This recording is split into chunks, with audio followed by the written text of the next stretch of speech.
생활 속에 늘 함께 하시는 하나님 감사드리고, 또 절망과 또 탄식 속에서도 우리와 함께 해주시니 감사해. 이 자리에 예배하게 하신 것도 감사해. 모든 것이 감사합니다. 우리 옆에 있는 분들과 인사 나누실 때 하나님이 당신을 사랑하십니다. 우리 구석실에 예배하는 그곳에도 하나님이 여러분들을 사랑하시고요. 또 영어 예배실에 함께하는 그곳에 하나님이 여러분들을 사랑하시고 축복하십니다.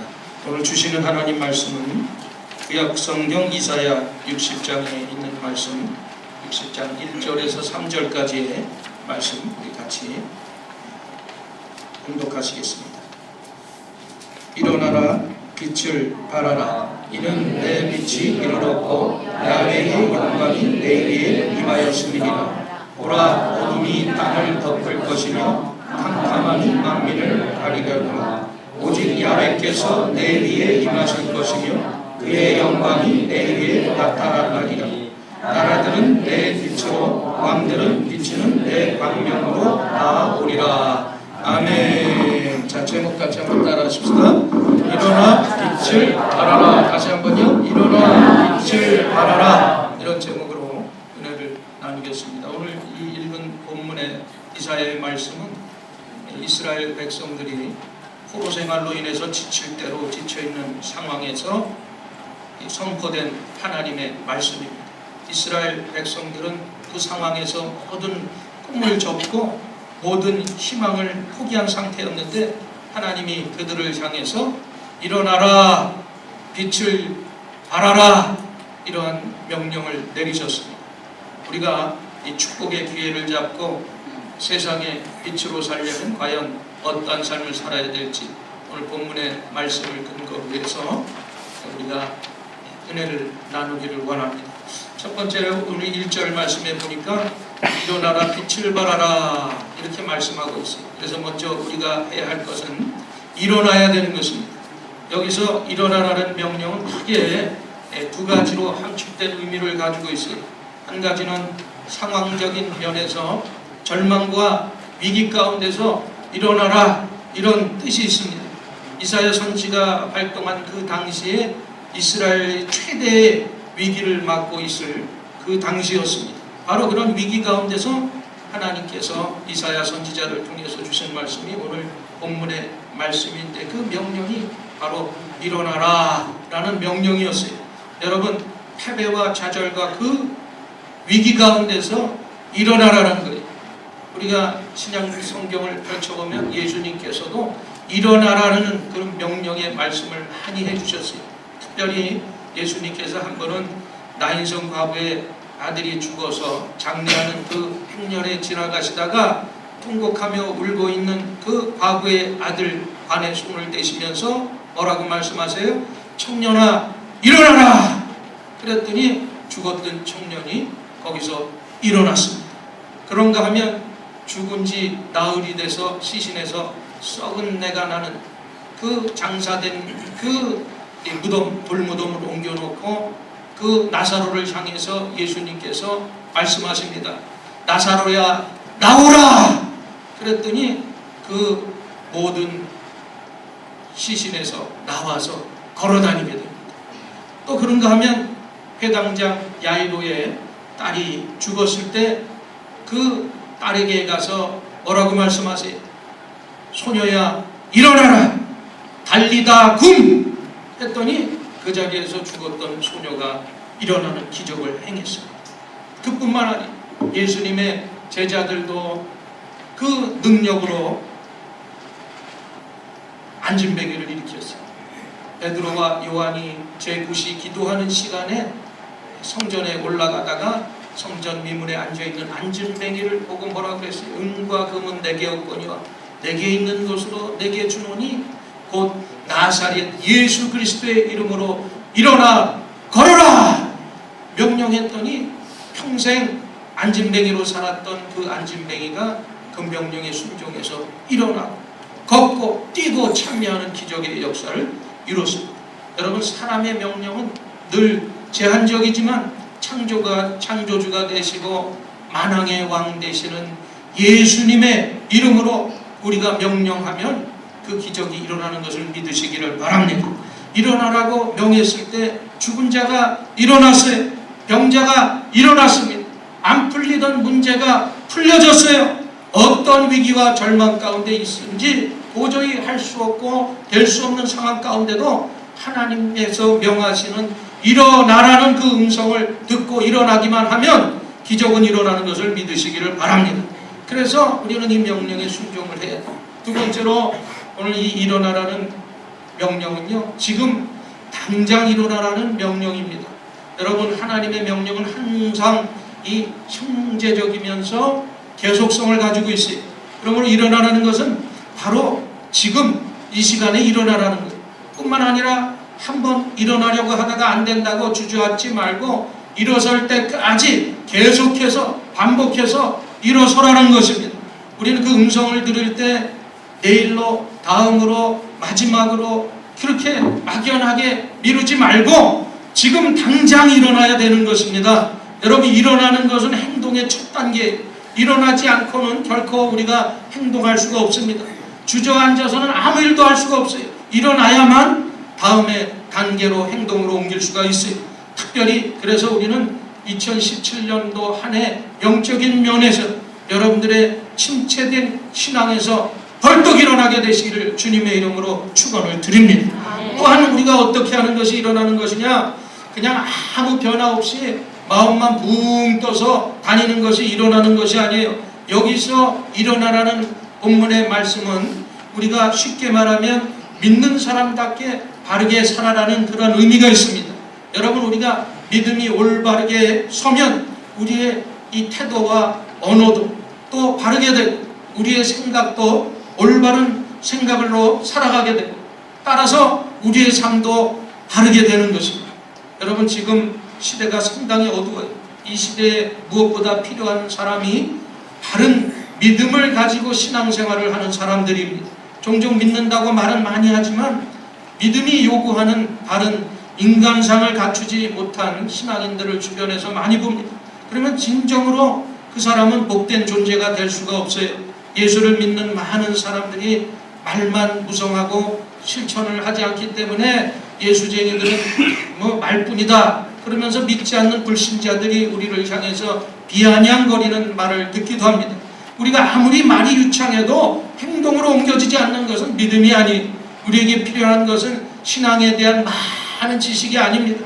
단 하나를 알아도 그것이 행동으로 옮겨지는 것이 믿음인 것입니다. 그래서 무엇이 믿음이 있는 것이고 무엇이 믿음이 없는 것입니까? 믿음이 있는 것은 아는 것이 행동으로 옮겨지는 것이 믿음이고, 믿음이 없는 것은 아무리 많이 알고 있어도 행동으로 옮겨지지 않으면 그것이 믿음이 없는 것이라고 우리가 단호히 말할 수가 있는 거예요. 그래서 성경을 봐도 이 바리새인들은 정말 많이 알고 있었어요. 하지만 행동으로 옮겨지지 않았기 때문에 그들의 가르침은 늘 힘이 없었고 메마르고 위선자라고 손가락질을 받았고 사람들로부터 조롱거리가 되었습니다. 우리가 말씀을 듣고 알았다면 그것을 늘 곰곰이 생각해야 돼요. 그리고 묵상하고 그 말씀을 가지고 우리 삶 가운데 적응하면서 살아갈 때 하나님께서 그 행동에 총명을 주시는 거예요. 그래서 이 총명이라는 것은 영적인 분별력과 깨달음을 말합니다. 이런 하나님의 총명을 받은 사람은 비록 그 말이 어눌하다 할지라도 그 어떤 설교보다도 더 큰 감명을 주는 삶을 살 수가 있는 것입니다.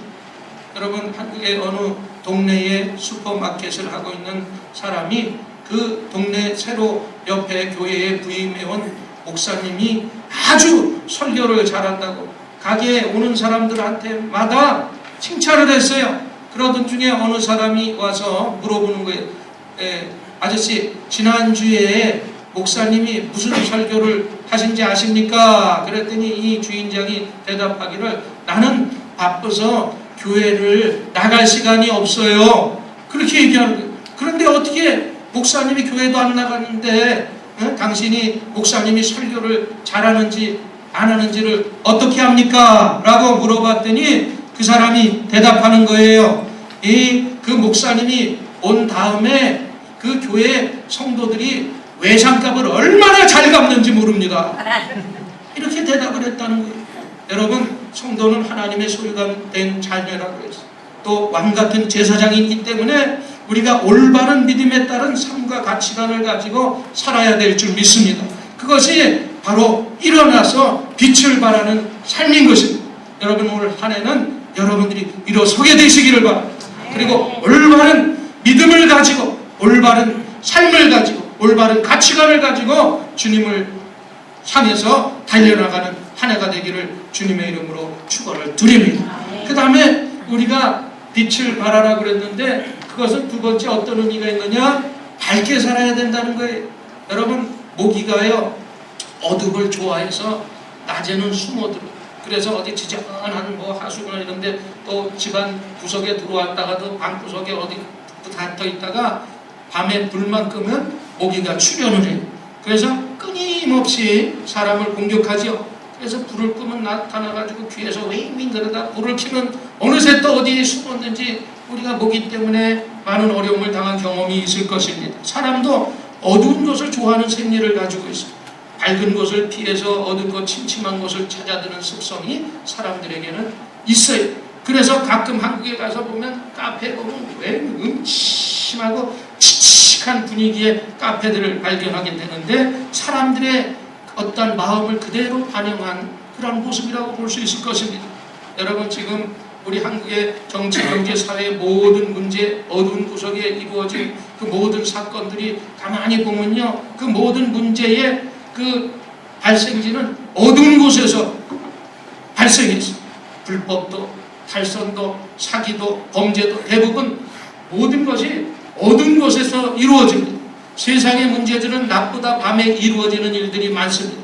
모두 어두운 것을 좋아하는 습성 때문일 것입니다. 그러나 우리 그리스도인들은 성경에서 말씀하는 거예요. 뭐라 그랬어요? 낮에 행하는 사람들이기 때문에 밝음을 지향해야 된다고 말씀하시면서 너희는 낮에와 같이 단정히 행하라, 이런 명령을 주셨어요. 여러분, 그래서 우리가 빛을 발하라는 것은 밝게 살아라는 말씀입니다. 이 세상에서 아름다운 모습은 우리가 기뻐하면서 밝은 모습으로 사는 모습입니다. 그때 축복도 찾아오는 거예요. 반면에 이 세상에서 가장 추한 모습은 어떤 모습일까요? 사람이 속내는 모습일 것입니다.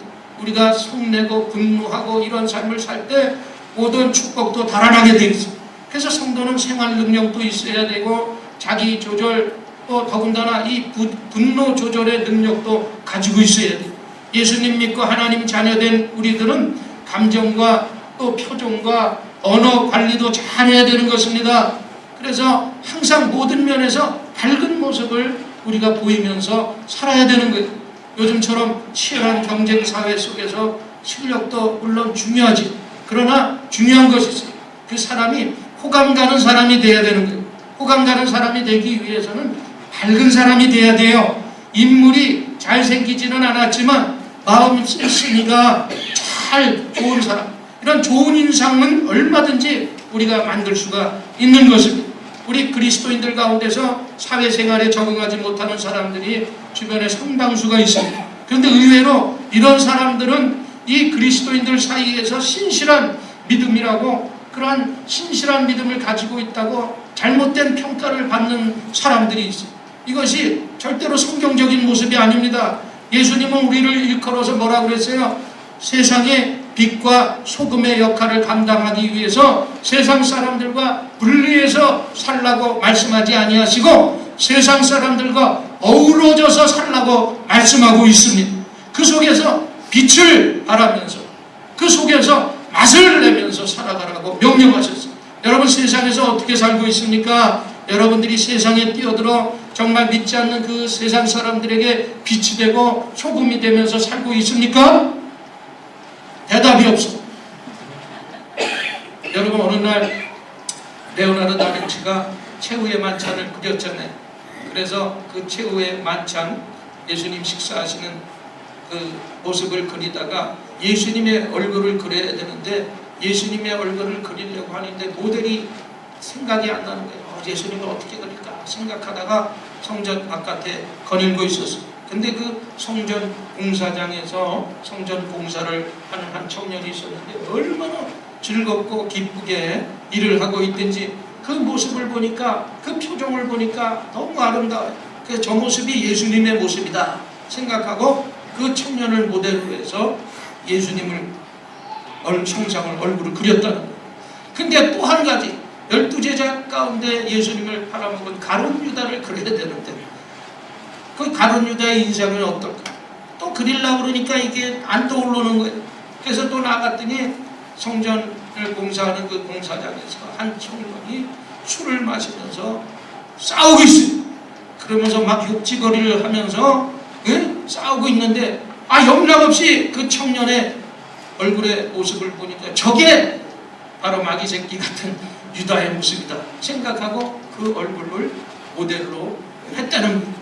그런데 얼마 후에 지나서 보니까 그 화를 내고 욕지거리를 했던 그 청년이 바로 지난번에 예수님의 모델이 됐던 그 청년이었다는 사실을 알았어요. 여러분, 사람의 인상은 마음먹기에 따라서 얼마든지 달라질 수가 있는 것입니다. 그러므로 항상 밝은 미소를 가지고 여러분들이 열린 마음을 가지고 살아가게 되시기를 바랍니다. 여러분, 우리가 이 사회생활이나 직장생활이나 사업을 하다 보면 굳이 자신이 이 그리스도인이라는 것을 나타내려고 하지 않는 그런 사람들이 많이 있습니다. 이것을 알릴 때 어떻게 보면 자기에게 돌아올 불이익 때문에 감추고자 할 때가 있어요. 그래서 거의 대부분 예수 믿는 사람들도 자기가 직장생활, 사회생활 하면서 학교에 가서도 예수 믿는다는 말을 얘기하지 않냐고 첩보원처럼, 무슨 대공수사 요원인지 FBI 요원인지 몰라도 그렇게 비밀스럽게 예수를 믿는 사람들이 많이 있어요. 그러나 주님은 우리가 눈에 확 띄는 그리스도인으로 살 것을 원하고 계시는 것입니다. 그래서 세상에 빛이 되라고, 소금이 되라고 그렇게 말씀하고 있는 것입니다. 여러분, 이 소금은 상처난 곳에 보세요. 소금이 닿으면요, 처음에는 쓰라리고 반발이 커요. 따끔따끔 자극을 주기 때문인 것입니다. 그래서 부패한 곳에 소금으로 썩여져 있는 것은 자체로 숱한 박해와 방해를 받을 수밖에 없습니다. 또한 우리가 그 어두운 곳에서 빛이 밀려 들어갈 때 보세요.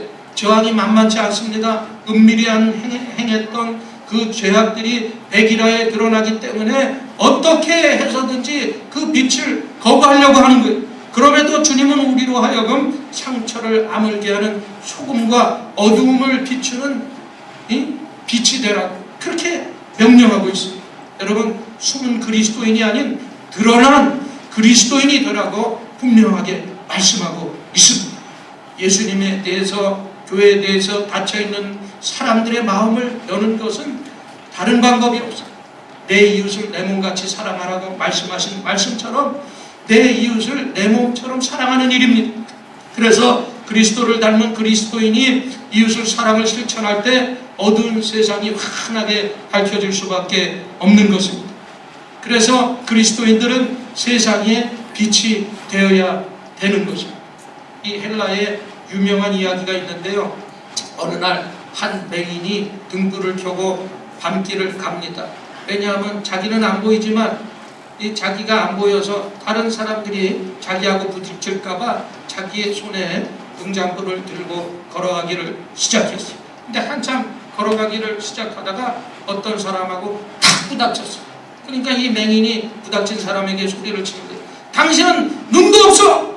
여기 등불이 켜있는데 등불을 보고도 사람을 부딪히냐고 야단을 쳤어요. 그래서 부딪힌 사람이 가만히 등불을 손에 들고 있는 것을 보니까 불이 꺼져 있었어요. 근데 이 맹인은 불이 꺼져 있는 것도 모르고 자기가 그 같은 행동을 했던 것입니다. 여러분, 꺼진 것을 모르고 사니까 이처럼 이 세상이 어두운 것입니다. 우리 그리스도인들이 꺼져 있는 불빛처럼 살아가서는 안 돼요. 온전한 그리스도인이라면 빛으로 나타나야 되는 것입니다. 그래서 여러분, 밝고 환하게 여러분 빛을 발하면서 올 한 해 살아가게 되기를 주님의 이름으로 간절히 축원을 드립니다. 그 다음에 우리가 빛을 발하라는 것은요, 사랑을 실천하면서 살라는 의미가 있습니다. 성도에게 가장 성도다운 태도는 언제입니까? 바로 우리가 사랑할 때입니다. 믿지 않는 사람들에게 또 성도들에게 가장 기대하는 것이 무엇인가 물어보면 바로 사랑입니다. 이 세상에서 가장 아름다운 모습은 순수하게 사랑하는 모습입니다. 우리가 환경에 따라서 변하는 것은 감정적인 사랑이 아닌 그런 환경을 초월한 우리가 의지적인 사랑을 가지고 고통스러운 환경까지도 사랑으로 승화시키는 삶은 이 세상에서 가장 능력 있는 삶이고 가장 아름다운 복된 삶이 되는 것입니다. 그래서 사실 믿음보다 사랑이 더욱 소중하고 그 사랑을 실천하는 것은 더 중요한 것입니다. 하나님께서 우리를 사랑하사 외아들 예수님께서 이 땅에 오시기까지 십자가에서 죽으시기까지 우리를 사랑하셨어. 그런 모든 일을 행하셨어. 그래서 부활하신 주님이 디베랴 바닷가에서 제자들 앞에서 특별히 베드로에게 뭐라고 말씀하셨어요? 내가 나를 믿느냐? 이렇게 물어보시지 아니하시고 어떻게 물어봤어요? 내가 나를 사랑하느냐? 이렇게 물어보셨어요. 여러분 믿음도 소중하지만 더 깊은 믿음의 기초는 사랑이라는 것입니다. 그런데 왜 사랑의 의미가 이토록 퇴색되었느냐? 사랑한다는 말을 너무 다 우리가 오용하고 가볍게 말하고 사랑이라는 이름을 빌려서 잘못된 행동들을 너무 많이 하기 때문에 사랑이라는 말이 많이 퇴색되어 있어요. 하나님의 사랑을 보십시오. 전능하신 하나님도 때로는 사랑하는 자녀가 방황하도록 그냥 내버려 두시는 거예요. 그래서 혼자 깨닫고 혼자 경험하게끔 때로는 사랑하는 자녀들이 잘못하는 그 모습을 보시면서도 그대로 놔둬요. 그러면서 불꽃 같은 눈동자로 일거수일투족을 다 관찰하고 계십니다. 그렇게 사랑이 구속되지 않도록 사랑하는 방법에서 우리가 사려 깊은 마음을 가져야 되는 것입니다. 어느 날 개를 사랑하는 주인이 있었어요. 그래서 이 우유가 개에게 좋다고 하니까 우유를 먹이려고 컵에다가 우유를 따라서 개에게 주기를 시작합니다. 근데 개가 자꾸 안 먹겠다고 뿌리치는 거예요. 그래도 개에게 좋다니까 먹어야 되겠다. 개를 사랑하는 마음을 가지고 계속해서 먹였어요. 그러니까 개가 팍 팽개치고 나가서 컵에 있던 우유가 쏟아졌어요. 근데 잠시 후에 보니까 그 개가 바닥에 쏟아진 우유 앞에 와서 혓바닥으로 우유를 맛있게 핥아먹는 거예요. 알고 보니까 개가 우유를 싫어했던 것이 아니라 주인이 개를 사랑하는 방법이 틀렸어요. 먹이는 방법이 억지로 그냥 좋다 그러니까 먹였던 것입니다. 여러분 우리 사랑에도 방법이 틀리면 구속이 되는 거예요. 우리가 자녀들을 얼마나 사랑합니까? 근데 많은 부모들 가운데는 이 자녀들을 향한 잘못된 사랑의 방법을 하는 방법을 있어요. 그래서 이제는 우리가 바르고 현명한 사랑의 방법을 가지고 사랑을 실천하면서 자신이 있는 곳을 밝게 만들고 그래야 우리 자녀들도 밝게 자랄 수 있고 우리 사회도 밝아지게 되는 것입니다. 그래서 여러분 여러분의 방법으로 사랑을 하려고 하지 말고 항상 사랑의 방법을 연구하고 또 사랑을 잘 전하는 여러분 되기를 주님의 이름으로 축복합니다. 여러분 예수님을 보세요. 예수님과 함께한 사람은요 다 모두 달라졌어요. 베드로도 달라졌고 요한도 달라졌고 심지어 예수님이 가시고 계신 곳까지도 변하게 됩니다. 그래서 나사렛도 변했고요. 갈릴리도 달라졌어요. 이제 우리가 예수님처럼 사랑으로 세상에 빛을 뿌리면서 여러분들이 가시는 곳마다 사랑을 실천함으로 변화시키는 그러한 삶을 살아가게 되기를 주님의 이름으로 축원을 드립니다. 여러분 옛날에 어느 두 농부가 한 마을에 살아서 봉사를 같이 짓고 있었어요. 근데 한 농부는 그리스도인이었고 한 농부는 그 불신자였었습니다. 근데 이 그리스도인들의 농지는 아주 물이 되기 좋은 곳에 이렇게 위치하고 있었고 또 불신자의 그 노는 물이 좀 되기 어려운 지역에 밑에 있었어요. 그런데 어느 날 이제 그 그리스도인 농부가 논에 이제 물을 대고 아침에 나와봤는데 논에 물 댄 것이 싹 빠져나가서 그래서 밑에 내려가 봤더니 불신자의 그 논에 물이 다 돼 있는 거예요. 그러니까 얼마나 열딱지가 나. 그래서 그 사람에게 찾아갔어. 그래서 너 어떻게 밤새 내가 이렇게 물을 줬는데 물을 그렇게 끌어갈 수가 있느냐? 야단을 쳤어요. 그랬더니 그 불신자가 그리스도인들을 향해서 얘기를 합니다. 내가 안 그랬다. 네가 봤냐? 저절로 흘러내려왔다. 시치미를 때리는 거예요.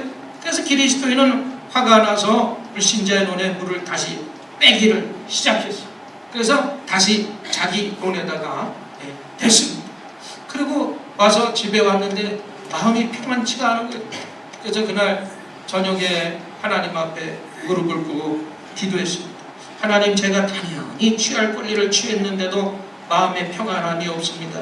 그 이유가 무엇입니까? 하고 계속해서 기도하는데 하나님께서 어떠한 깨달음을 이 성도에게 주셨어요. 너는 왜 정당한 것만 주장하냐? 왜 내 논에 물이 필요한 이웃에게 스스로 가서 물을 대주지 못하냐? 이런 마음의 깨우침이 왔습니다. 그래서 하나님 죄송합니다. 그리고 그 자리에 일어나서 자기 논에 있는 물을 댔던 것을 불신자의 논에다가 다시 물을 대주기를 시작했어요. 그리고 밤에 자기 논에 문을 대려고 왔던 불신자가 보니까 자기 논에 물이 차 있는 거예요. 이미 물이 차 있는 이유를 직감적으로 알았던 이 불신자는 다음날 아침에 그 그리스도인에게 가서 용서를 구하면서 그 이후로 예수님을 영접했다는 것입니다. 여러분, 지금 세상은 어둡고 원망할 것도 많지만 이때 필요한 사람은 바로 원망하고 불평하는 사람이 아니라 사명을 가지고 사랑을 가지고 사랑을 실천하면서 사는 사람인 것입니다. 여러분, 나의 작은 빛과 너의 작은 빛이 모이면 세상은 조금이라도 더 밝아질 것입니다. 특별히 세상의 빛이 되기 위해서 우리가 무엇보다 해야 할 것이 있는데 그것이 바로 하나님을 사랑하는 것입니다. 하나님을 최고로 사랑할 때 하나님의 최고의 사랑을 우리가 받게 되는 것이고 그 사랑이야말로 어두운 세상에 사랑의 빛을 우리가 뿌려줄 수가 있게 되는 것입니다. 결국 모든 힘과 능력과 행복의 근원은 하나님을 사랑하고 하나님의 사랑을 받는 데서부터 오는 것입니다. 그 사랑이 있어야 꿈을 향해서 나가는 추진력도 우리가 얻을 수가 있게 되는 것입니다. 그래서 하나님께서는 로마서 8장 28절에 뭐라고 말씀하셨어요? 하나님을 사랑하는 자 곧 그 뜻대로 부르시는 입은 자들에게는 모든 것이 합력하여 선을 이루느니라 라고 말씀하셨어요. 이 합력된 선의 역사가 나타나려면 두 가지 조건이 있어요. 그 첫 번째가 하나님을 사랑하는 것이고 두 번째 조건이 하나님의 뜻대로 우리가 거룩한 꿈을 향해서 전진하는 것입니다. 결국 하나님을 사랑하고 거룩한 꿈을 잃지 않으면 어떠한 상황 가운데서도 어떠한 최악의 날도 최고의 날로 변화되는 기적의 역사가 나타나는 것을 믿으시기를 바랍니다. 여러분, 창세기 12장을 보면요, 하나님께서 아브라함에게 친척 본토 아비집을 떠나서 내가 지시하는 땅으로 가라. 그래서 갔어요. 가나안 땅에 도착했는데 아브라함에게 기근이라는 최악의 날이 펼쳐졌어요. 그래서 애굽으로 갔지만 나중에 그 애굽에서 나올 때는 마침내 큰 거부가 돼서 나옵니다. 살다 보면 우리가 물질적인 기근을 만날 때가 있어요. 그때도 하나님을 향한 변함없는 사랑을 가지고 교회에 대한 애틋한 사랑을 포기하지 않고 하나님이 주신 거룩한 꿈을 포기하지 않으면 이전보다도 더 큰 축복이 우리에게 주어지는 것을 믿으시기를 바랍니다. 그래서 항상 합력해서 선을 이루시는 하나님을 신뢰하세요. 그리고 더 하나님을 사랑하세요. 그리고 여러분들이 꿈과 비전과 목표를 향해서 나감으로써 2017년도 한 해는 여러분의 최고의 한 해가 되기를 주님의 이름으로 간절히 축원을 드립니다. 우리 말씀 생각하면서 기도하십시다. 오늘 일어나 빛을 향하라. 이 어두운 시대에 우리 한 사람 한 사람 믿음의 사람으로 신앙인으로 일어나게 하여 주시옵소서. 우리 말씀 생각하시면서 주여 삼창하고 기도합니다. 주여 주여